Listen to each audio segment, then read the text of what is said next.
Hello. Today I'm going to be talking about one of my favorite books I've read in a while, J.A. Baker's The Peregrine. This I found out about from a YouTube channel called Better Than Food Book Reviews, whose host Clifford Lee Sargent gives some outstanding book reviews. It's highly recommended. He found it out through a list of books that Werner Herzog recommends to his students in his class, and this was one of the 5 books mentioned. It is about the author goes through his country of Eastern England, and from fall to spring he sets out to track the daily coming and goings of peregrines. And I'm going to read some excerpts from the book. I've always longed to be a part of the outward life, to be out there at the edge of things, to let the human taint wash away in emptiness and silence as the fox slews his smell into the cold unworldliness of water, to return to the town as a stranger, wandering flushes a glory that fades with arrival.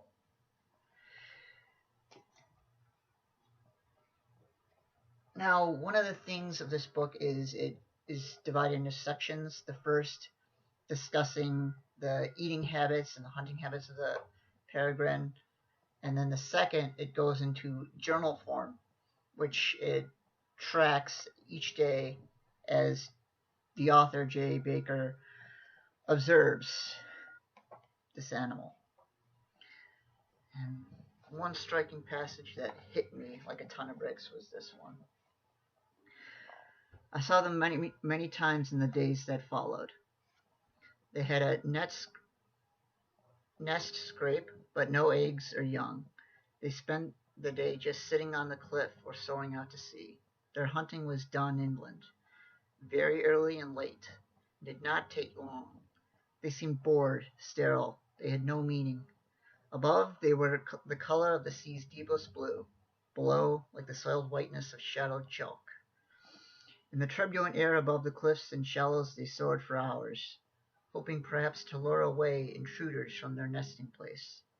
Invisible even in a telephone magnifying 60 times, even in the purest summer sky, they drifted idly above the glittering channel water. They had no song.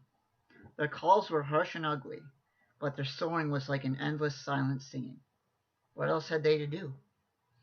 They were sea falcons now. There was nothing to keep them to the land. Foul poison burned within them like a burrowing fuse.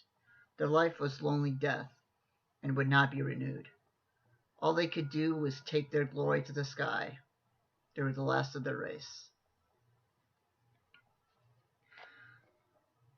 And if you're interested, New York Review of Books, who is a company that is pretty much the criterion of books. I've not been disappointed with their series. Anytime I turn to them, I end up reading a classic. They put out an edition of The Peregrine with an introduction by Robert Macfarlane. Highly recommend you picking this up. Try to find a way to support your indie bookstore through an online order or anything that way. They need it at this time. All right.